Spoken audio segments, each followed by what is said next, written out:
Yo, we made a podcast back in the building. Another special episode. Most recent special episode was American gun violence.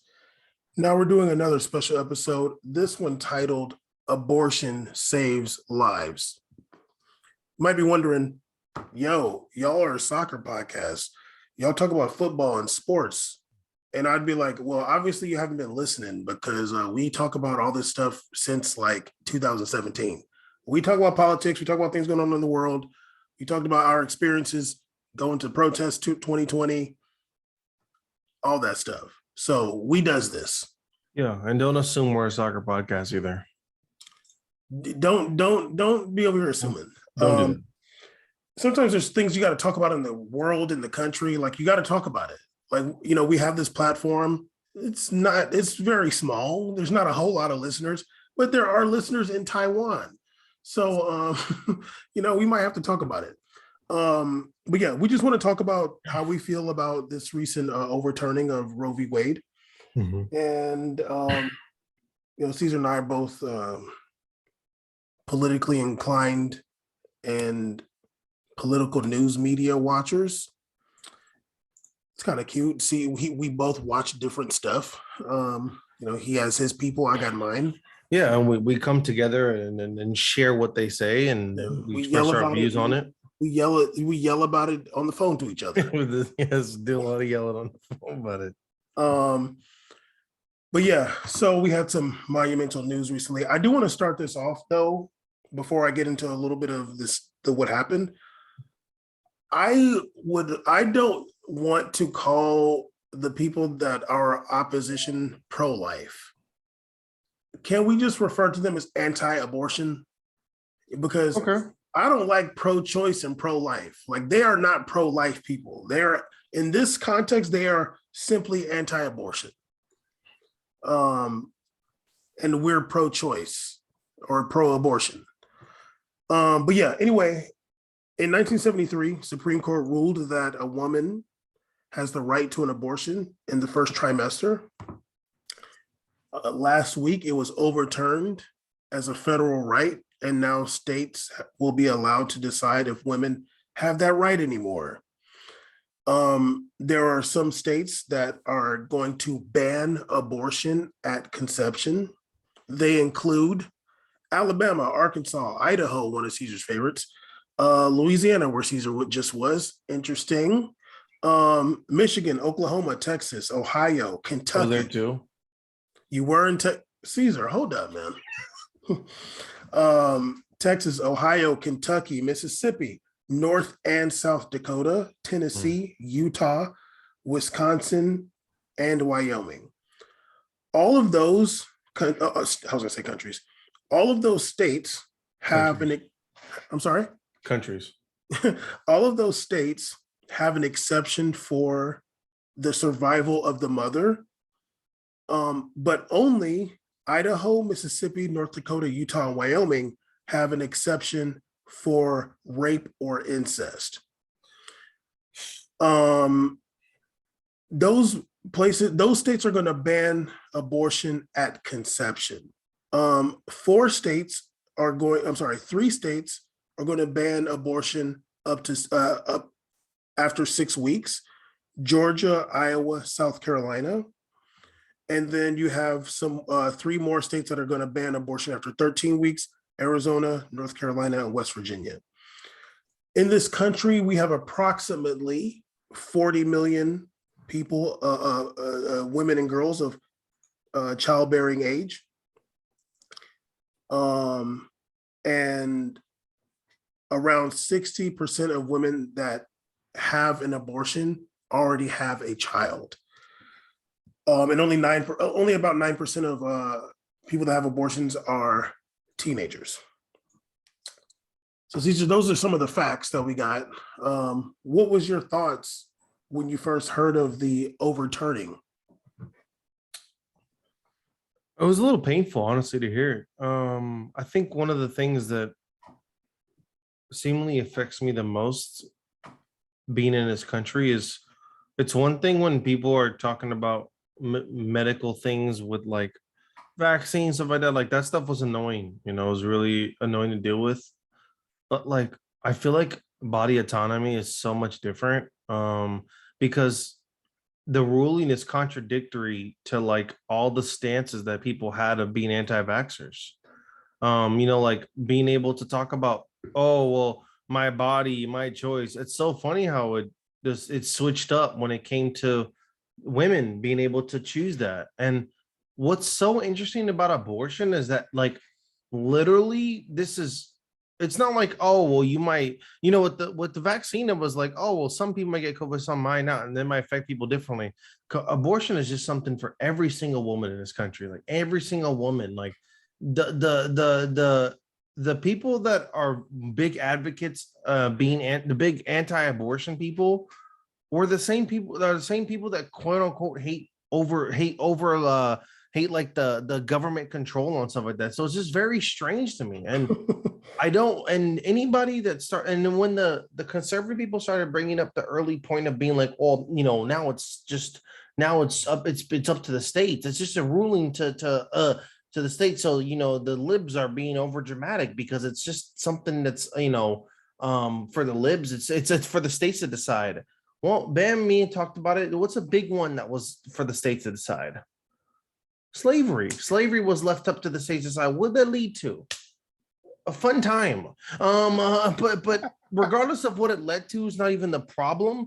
It's the fact that it was distributed for the states to decide whether using humans as a vehicle and a vessel of labor for free was okay. And mind you, at that time period, people were really bringing up counterpoints.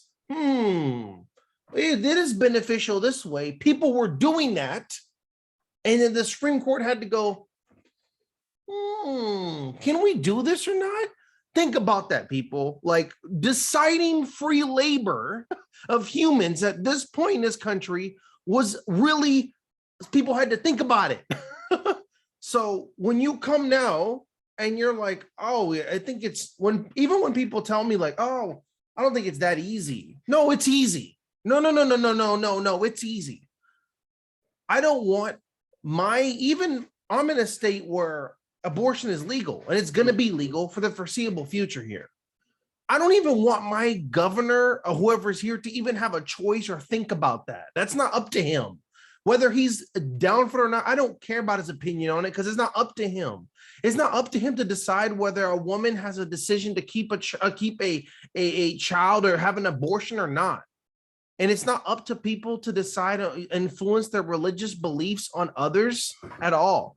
Christianity and evangelicals are not allowed to impose their religion to others, just as much as Muslim people aren't allowed to in this country, just as much as Jewish people aren't allowed in this country. That's not what it's about here. It's not about imposing your religions on other people's lives and infringing on your beliefs. Everybody around me can believe in what they want. Bam can believe in what he wants, but that'll never carry over into decisions I make in my house. And that's how it should be, right? That's why you live in America, right? That's what America is about, the land of the free, separation of church and state, blah, blah, blah. That's not true, though. This kind of ruling makes that untrue. The Supreme Court has been dropping, SCOTUS has been dropping back to back to back insane rulings. And the fact that some of these are so insane that they would hit differently months apart. But the fact they're going like 2 to 3 weeks back, you're just kind of like, that's crazy. Yep, they're going like, that's all we're doing. Because it's just too fast, too soon. We had the gun ruling, we have this, and then we have another one just came out. I tweeted about, I'm like, dog, they just don't stop. So yeah, it's insane. And obviously, I think a big one too, before I pass to you, is they just appointed fully appointed the new Supreme Justice. Kentucky Brown Jackson, yeah. Kentucky Brown, who I also have seen she's pretty conservative, a lot of takes too, and very, very much middle moderate, if not conservative, on a lot of views too. So it's like, like what are we even doing here? So I don't know. Yeah, I mean, there's a lot of hypocrisy when it comes to the right's views on abortion. It's like, oh, now let's all of a sudden talk about religion. I don't think that the Bible, talks about abortion like that. Like, it's not like they're in the Bible, like, oh, here's what we got to do about abortion. Um, and honestly, like even before like the whole moral majority thing, it was Catholics who were against abortion, and like evangelicals didn't even really care. But here's my question: do you think that because these rulings are going like 5-4, like it's just like they just get a majority, they have a majority of people voting against these things in the Supreme Court, and they're just like, okay, we got one person majority, we're gonna pass it. um I don't know if you have me muted because you want me to keep talking, or do you want, okay. Because I was going to ask you a question, but I'll let it wait. Go ahead, Um, ask me. I can't okay, remember. okay, okay. Well, okay, like, do you think that because in some ways we're seeing the country become more culturally aware? I don't want to necessarily say progressive, but like the culture of America in some ways is becoming more aware on a like societal level, not necessarily political, but you do see some things politically too. Um, do you think this is the right wing having like, do you think this ruling shows a right wing resurgence, or are they flailing? Like, oh my God, like they're like, we're crumbling. We got to do everything we can. I think that this is very much the right wing throwing out their whole deck. I think that they're just throwing everything they have while they can. They're literally finessing every single rule book they can. From me and you've had a lot of discussions about our differences on the filibuster and stuff like that. So I think that they're using what they can to gain traction and hopes to regaining, the Senate and regaining the House. Like I know they have ambitions for that. They want to do that. And when you do these things, I think people feel either like people that are moderate feel like, well, it looks like the right is kind of vibing. I'm gonna go like towards that wind. I think it's a call, like almost like a call to arms to like bring people. But I'm gonna be honest with you, I think long-term wise, this is going to be very detrimental to the right-wing party. Hmm. I think it's extremely detrimental to conservatives in the future. I think that they were able to capitalize with the Trump era, a lot of young people just being young, dumb, and turned up and enjoying the MAGA stuff. And, and it was like he got in off that energy, right? And we talked about this. But I think moving forward in the future, a lot of these young kids, these TikTok generation kids, the new internet kids, they're like, I think they're even more like rebellious at a younger age. Like they seem they've grown up faster with phones. They're exposed to more adult like things at a younger age. And I think that's some of these things, some of these rulings are very uncomfortable for them. I think they're just like, what? Like, that's insane. And I've that pushback towards the young generation is fun in the present.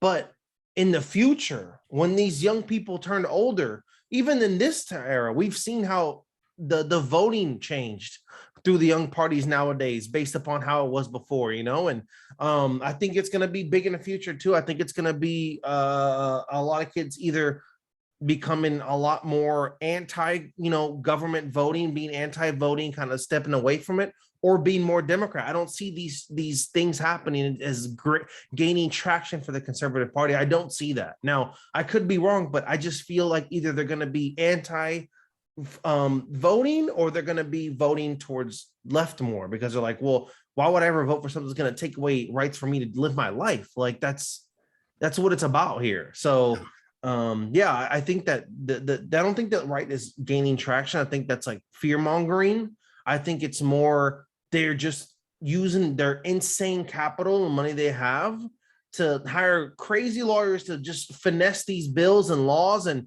use whatever influence they can financially. But I don't think it's really gaining traction on the ground. Yeah, and I think another thing too, like people have to understand is when it comes to abortion, it's really like abortion is like such a big issue in this country when it comes to voting. people were like, oh my God, how could these religious people vote for Trump?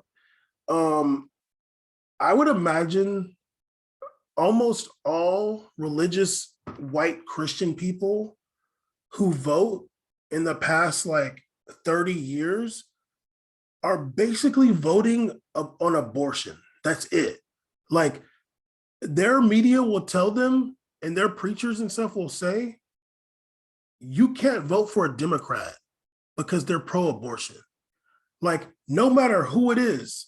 And there's a podcast I listen to, it's called Straight White American Jesus. And the two podcast hosts are former evangelicals, and they were in the evangelicals when they were younger, and then they got out of it when they're older and they're academics now. And they talk about their time in the church, and they would say like, yeah, like you have to vote for a Republican because Democrats kill babies. Like that's it. Like that's the only issue.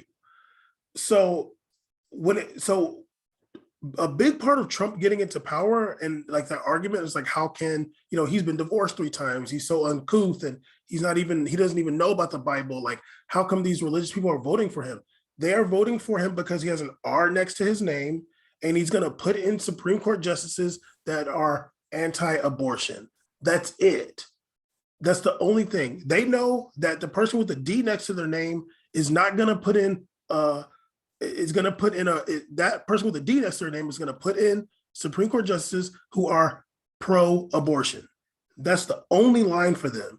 So even to look at this, like, it's not shocking. As soon as Trump got that when he brought in that woman, Amy Coney Barrett, people were like, well, damn, they're probably going to try to overturn Roe v. Wade. And it was more of a question like, are they going to have the audacity? And to answer the question I asked you, I do think that they're flailing at this point. It is an audacity thing. Now, here's what we're going to end up seeing. What we'll have to see. We always hear the poll numbers. Oh, this many percentage of people are in America are pro-abortion, whatever. I'm skeptical of polls, extremely skeptical of polls. But they say that 61% of Americans support abortion. When you look at when it comes to Democrat, Republican, Independent, it's basically like most Democrats support abortion and most Republicans don't. But if you're saying 61% of, voting age people support abortion, it seems like there are Republicans that support abortion. I'm sorry, Republican voters.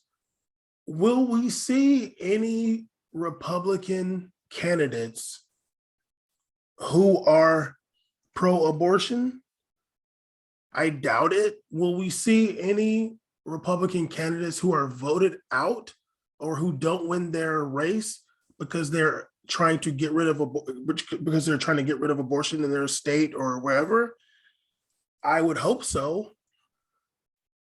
Because going back to what you said, I mean, it's funny to hear, but when you're talking about states' rights, yeah, like, we're talking about like bringing back everything at that point. The Civil War was fought because certain states wanted to keep slavery. The federal government was like, we're not doing that no more. To the extent that the federal government had to, and actually, this is going to go to another point I want to say too. The federal government had to leave troops after the Civil War in the South, in the slave state. They had to leave them there so these fools don't start doing slavery again. And what happened? We had Reconstruction, and it was great, but it lasted for about 11 years or so. And until those troops left, and then, Whitey was able to run amok again. But I want to say this, because you talked about like the Gen Zers and the TikTok kids, whether they will be politically active and vote for the left, or they'll become apathetic about the whole thing. Yeah. Is that like libertarian, something like that? Is that what it's called? I don't know what they're called. Like no. Well, it's just political apathy. So hopefully, so what I'll say is this, and kind of mentioning the Reconstruction thing, I really hope that people in the left media and people themselves don't let them become apathetic, because there was a civil war that ended slavery in this country. And after that, in the South, there was Reconstruction. If you don't know about Reconstruction, you should read about it. There was a lot of Black people in the South that were able to exercise their rights in a way they never had. They were getting political office and things like that. The white people in the South did have insurrections against them and run them out of their Congress offices and things like that. But whatever, Reconstruction was, it was a good thing. Reconstruction ended, literally ended. And I feel like it ended because of Plessy versus Ferguson. I'm not sure. I kind of forgot some of the different ones.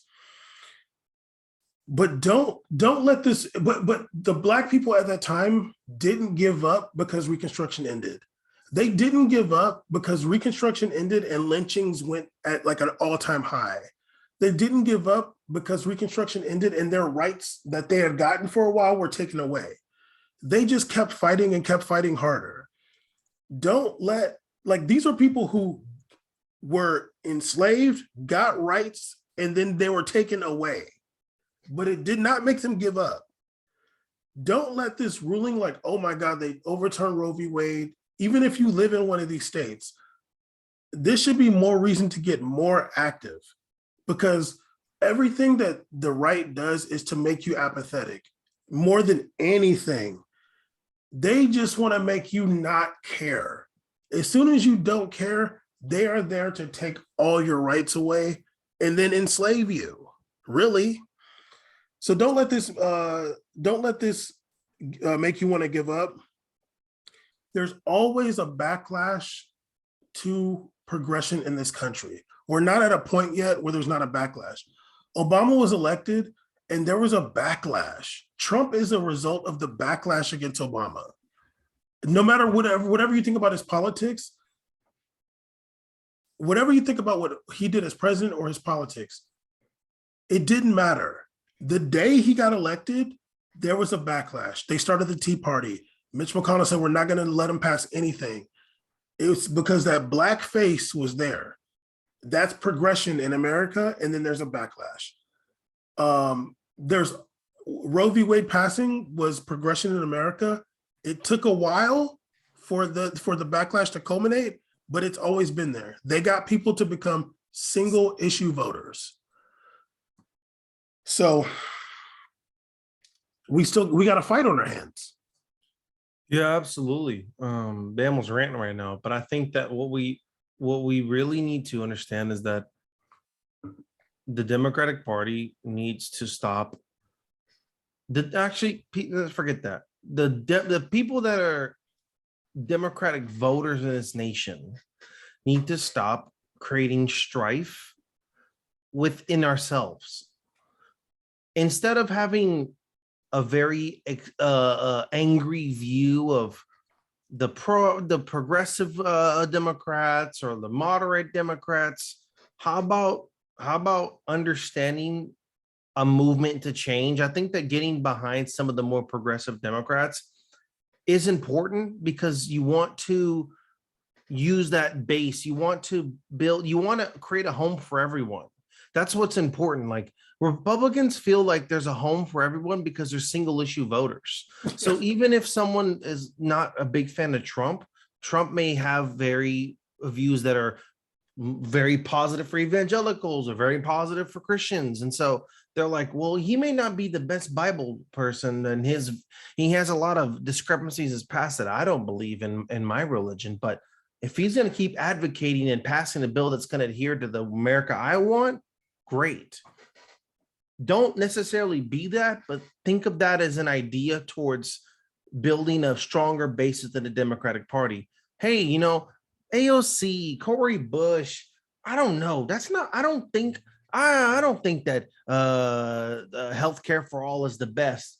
Maybe you do, maybe you don't. How about you leave that for a discussion, but try to align better on voting to have those people at least in a position to bring it to the table for there to be a discussion.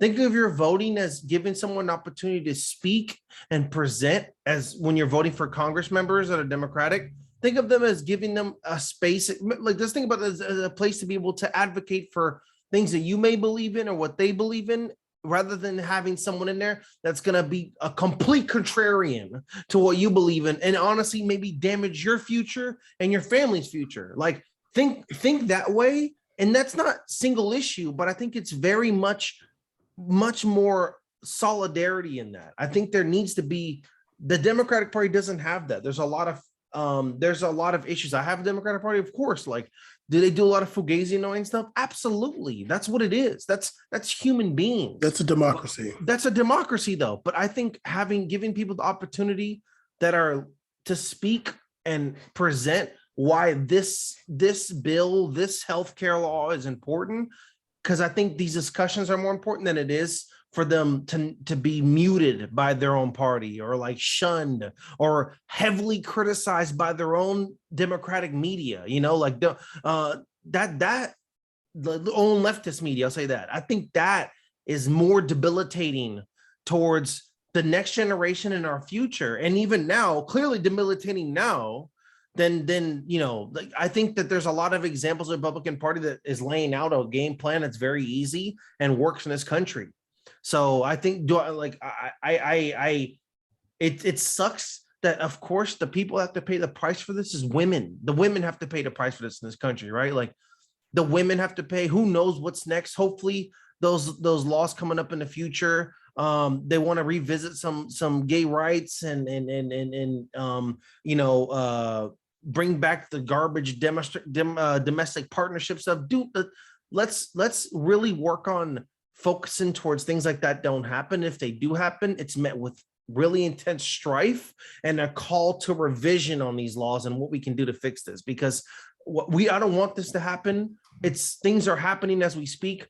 The gun control was kicked and jumped in quickly and gone before we knew it. People aren't even talking about gun control no more. It's over. Like the discussion is done. We're already moved on. And I think that sucks. I think that we really missed a lot of opportunities, and we consistently miss opportunities in this country to really revisit important laws and stuff that needs to be solidified or maybe brought back, like the Clinton law with the assault rifle ban. Like things like that need to be brought back and made solid. But instead, we're just once again fighting and digging through mud, trying to fix stuff. And unfortunately, Roe v. Wade was a horrific consequence of that. So yeah, it's sad. It's sad to see stuff like this pass. Honestly, it's really sad. Yeah, and this isn't the first time that the Supreme Court has ruled, done a ruling that the president was against. Citizens United was passed 2010, I think, when Obama was president, and he was absolutely against it. And it's probably one of the worst things that happened that the Supreme Court ruled in favor of. And yeah, like this is going to affect women a lot and people that can get pregnant a lot. And, it's just ironic because, lately, since a lot of the right is doing this anti-trans, anti-gay stuff, they've been throwing this word groomer around a lot. And it's just really ironic that at the same time they're throwing around this word groomer, that all these states with Republican governors and Republican state legislatures are not making an exception for abortion when it comes to rape or incest. It's like, so you are down for like a 12-year-old girl to have her dad's baby. Like you're down for that. It's insane. And I've even seen discussions they've had with hardcore Christian nuns and people like that. And they're like, they'll to ask them, like, they'll be like, oh, that's a circumstance. I'm like, no, dude, like you can't do a general law on something like that. Like I'm sorry. No, if you're gonna do it, support that. It sounds like to me, no, you're not anti-abortion. You're pro rape. You're pro babies being born as a result of incest and rape. That's what you're pro. You're a supporter of this. You support girls having their dad's baby. Yeah. Like you support, like you're not pro-life. You're literally pro-incestual rape. Baby. That's a baby. Like congratulations, dude. I wouldn't even debate someone about abortion. I'd be like, so these states have no exception for rape or incest. Do you support that? And I'm just gonna be like, do you support that? Yes or no? If you support that, then you love the idea of the brother raping the sister or raping, like the son raping his mom, and she got to have his baby. Like, you think that's just great, right? Like, there's people, there's it's like people who aren't even from this country that I know are on my Instagram posting pro life stuff. And I'm like, that's insane. And they're like dropping the state decision thing. And I'm like, you know nothing about no. anything in this country. You don't know the history of this country. Anybody that I'm first of all, I'm not debating anybody that's pro-life. I'm not doing this. I don't even debate it. I'm just like, you're disgusting and just get out of here. Like, I'm not doing this. You're a cornball. But when people are dropping pro-life stuff online, I'm like, wow, like if you're doing this and you're not from this country, like you literally know nothing about American history, in which the state argument is a horrendous one. Like, it's a horrendous argument. Like, bring me an argument, but don't bring that one. Yeah, no, don't bring that right. one, and don't bring that to me as a minority. Don't give me that one. Go tell that right. to Steve. Go tell that to Chad in Portland. Go tell him that. Don't tell me that, because that's defensive to me. I don't want to hear that. Like, we have states in this country that were founded as all white states. Come like, on, man. Like we know what the deal is here. Let's stop playing around. Yeah. Come on. Like, Texas had slavery and said Texas was a part of Mexico. They wanted to keep slavery, so they seceded. We're our own nation. And they were like, okay, we got to join America so we can keep slavery. There's people here that are very proud of states they live in that were literally fighting to the death to make sure that you were a slave. Like, yes. They were like, the people that were driving around with the flag in the back, like there were people that were like, they were upset you're driving. You know what? they can't believe if they were to wake up from their grave and they see you driving around, and be like, that's insane. They let this man drive. They were like, where's his papers? They what farm's he going to? What is he in between? They fought to keep you enslaved, and they won't let you forget it. They got that flag flying. They got them statues everywhere. They will not let you forget it. There's white nationalist groups that are literally still taking adaptations from the past, like the one that was caught in the U-Haul in Idaho. They have insignia and stuff that's representative of conservative parties and that lost, that got the ass beat during that war. They got clapped up. They're rocking flags of a revolution that got smacked around and lost. There's a lot of losers, dogs. A lot of losers riding around here. A lot of losers.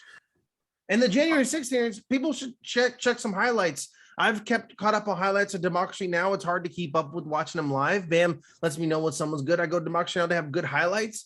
Some insane stuff on there, man. The reason when you just talked about Turned Up, I was watching with the lady who's the help for Matt, whatever, forgot his name. Crazy, like insane stuff going on. Before we go, I just want to say that male insecurity is the most dangerous force in the world. And women security has been led to massive wars in history of this nation. All the bad things. Women have been failed again. They're the target. Women are always the first target when when it comes to fascism. Even the women that support the fascist regime or the fascist people, women are always the first target in those movements or societies. And ultimately, women are going to save this nation. Yeah. Really, because they're going to see this and they're going to fight and they're going to do a lot. They're going to do the heavy lifting like they usually do when it comes to these things. And people like Caesar and I can, we got to do what we can to support them, because it's not going to be easy, because it's hard to find men. Oh, I want to say hard, but to find men that are willing to be a genuine ally of women is not so easy. There's a lot of men who want to take the lead, and when they see a woman is smarter than them and they have better ideas than them and they're more motivated than them, they will either try to sabotage or they will just be like, well, I'm not going to be a part of this. And this fight is for those, like this ruling, this overturning of Roe v. Wade is to enslave women, to make them have no autonomy over their bodies. which is slavery, and we got to help them free them, break them chains. You're absolutely right. This country, look, there's been consistent examples of women being always taking the first L, always having to deal with the worst result, even to get to the stage where we're able to have the freedom to out some of these disgusting males that have taken advantage of women, whether sexual assault or R word, I don't know, whatever, we're not going to raped or etc. That happening, there's been past where people from both sides, just men in general, have attacked women on these stances. Look at the Anita Hill trial where she's accusing of our own Supreme Court justice of lewd acts, and men sitting on that stage surrounded by men around her. Yeah, nobody's telling her, how do I know you don't have something to gain from this? How do you know this is the truth? I know him as a wonderful guy. That Anita, who was a phenomenal lawyer at the time, a budding lawyer, taking that L, but moving forward towards creating something beautiful for women in the future, an opportunity to speak out. And consistently, they're still getting torn down for it today. But people, not only are women going to keep fighting to bring the world back to its proper place and to a proper place, but people like me, men like me and Bam and other men and whoever else and however you identify are going to keep coming up and helping them out towards their journey as well. And that's what's important. I think that we need to focus on that rather than focusing on inner strife. I think it's focus on camaraderie, coming together to make objectives and clear goals to root out some of these disgusting conservative ideals and backward stuff, because we're going backwards in a country that we should be more progressive. It makes no sense that we're going backwards.